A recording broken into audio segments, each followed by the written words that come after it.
जगन्नाथ हर हर शंभु अल्पे बहुते समस्त जीवन में सुख दुखरे चली अच्छे जदि आपण घरे किसी प्रॉब्लम रोचे देन पौष पूर्णिमा हूँ प्रकृष्ट समय। यही पौष पूर्णिमा दिन आम कौ कम कले माँ लक्ष्मी प्रसन्न हे चलतु आम जाना। सनातन धर्म रे प्रत्येक मासर पूर्णिमा तिथि महत्व रही किंतु यही बृहत पंचांग माने पांजी अनुजाई जनवरी 13 तारिख रे पौष मास शुक्ल पक्ष पूर्णमी पड़ुची। यही दिन स्नान दान कार्य पई अत्यंत शुभ बोली विवेचना करा जाए। एथि सहित पौष पूर्णिमा दिन प्रभु नारायण एवं देवी लक्ष्मी पूजा करा जाए। यही दिन पूर्णिमार व्रत मध्य रखा जाए एवं संध्यारे चंद्रदेव को अर्घ्य प्रदान करा जाए। आपणकर जदि घरे कहार कफ दोष ये सब रहुची आपण निश्चित भाव यही पूर्णिमा व्रत करें। एथिरे दान धर्मर बहुत महत्व रही कले चंद्र दोषरु दूर हो पार एवं संध्यारे चंद्रदेव को अर्घ्य मध्य अर्पण करा जाए। यह करने द्वारा जीवन में धन सुख एवं समृद्धि वृद्धि पाई थाए। तेबे पौष पूर्णिमा दिन किसी विशेष कार्य करने द्वारा अत्यंत शुभ होता है। आसंतु जानिबा केउं कार्य करने द्वारा शुभ होता है और आम जीवनर समस्त बाधा विघ्न दूर होता है।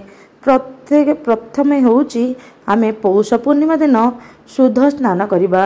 शुद्ध स्नान माने आमे बुड़ पकईकी स्नान करिबा। नहले जदि आपण घरे रहउचंती माने घरे बाथरूम अच्छी बाथट्यूब रे टिके गंगा जल पकईकी आपण स्नान करि परिबे। पौष पूर्णिमा दिन स्नान दान करने द्वारा पुण्य फल मिलता है। तेणु यही दिन सकाळु उठी पवित्र नदी रे स्नान करंतु किंबा घरे पानी रे गंगा जल मिसई स्नान करंतु।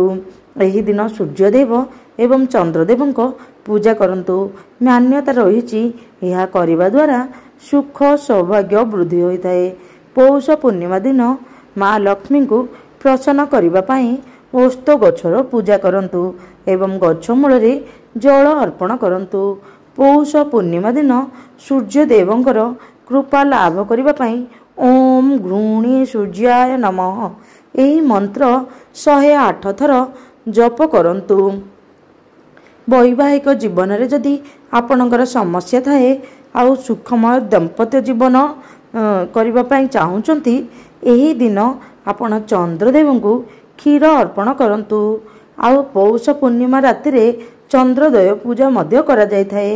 यही दिन चंद्रदेव को अर्घ्य देवा समय रे ओम ऐं क्लीं सोमाय नमः मंत्र जप करंतु। यह करने द्वारा जीवनर समस्त समस्या दूर हो जाय थाए। यही दिन यह व्यतीत आपण गरीब लोकन को कंबल मध्य बंटन करि परिबे। जदि आपणकर सक्षमता नहीं आपण एक दिन खाद्य मध्य बंटन करि परिबे। जदि सेथिरे मध्य आपणकर नहीं आपण कोनोसी पशु पक्षी को मध्य खाद्य दान करि परिबे। एहा व्यतीत जदि एतिकी मध्य संबल नहीं आपण कोन करि परिबे कि किछि गुड़ असुस्थ तो गछ मूल रे किंबा कोनोसी गछ मूल रे रखी आसी जिवे।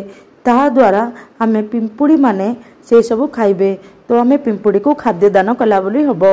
जदि पौष पूर्णिमा दिन आमे काहा को खाद्य दान करिबा सेति पर्यंत जेते जनकर पेट पूरी थाए जेते प्राणीर पेट पूरी थाए सेते थर पर्यंत आमर पेट पूर्ण हो रही थाए। अर्थात आमर खाद्य वस्त्र बासगृहर अभाव रही न थाए। यही दिन आमे जेते बेले शुद्ध शाकाहारी भोजन ग्रहण करबा उचित। यही थर तो सोमवार पड़ी सोमवार दिन निश्चित भाव में भगवान शिव को दर्शन करेंगे और ओम नमः शिवाय मंत्र को जप करेंगे। देखिए आपण जीवन समस्त समस्या दूर हो। हाँ आपण जदि जीवन में धनर अभाव रही यही दिन ठारू आपण महालक्ष्मी अष्टकम पाठ करें। देखिए आपणकर सब समस्या दूरीभूत हो। माँ लक्ष्मी जदि आपण न्याय रे अछंती वो भल काम करुचंती निश्चित भाव सी आपण को सहाय हेबे। माँ कहार दुख देखि पारंत नहीं सेइथिपाई आपण महालक्ष्मी अष्टकम पाठ करंतु। एहा छड़ा आपण भगवान के पाखरे क्षमा प्रार्थना करंतु। क्षमा जग करंतु। क्षमा जग होची हे प्रभु मोर कोटि जन्म पाप क्षय करंतु मते आपणक चरण रे आश्रय दियंतु। मु जदि जानतरे किंबा अजाणतरे एही जन्म किंबा पूर्व जन्म रे किंबा तार पूर्व जन्म रे कोटि जन्म पर्यंत जदि किछि पाप करिताए मो जानतरे किंबा अजाणतरे आपण ताको क्षमा करंतु। मु आपण जदि पारिबे आपण कान धरी बसुठ होइकी आपण कहि परिबे देखंतु 40 दिन एही क्षमा जग करंतु आपणक जीवनर समस्त समस्या दूरीभूत हो जिवो। जय श्री जगन्नाथ। हर हर शंभु। आपन को जदि यह तथ्य भल लगिला निश्चित भाव लाइक शेयर एंड सब्सक्राइब करदेवे। कमेंट रे जय श्री जगन्नाथ कहदेवे। जय श्री जगन्नाथ। हर हर शंभु।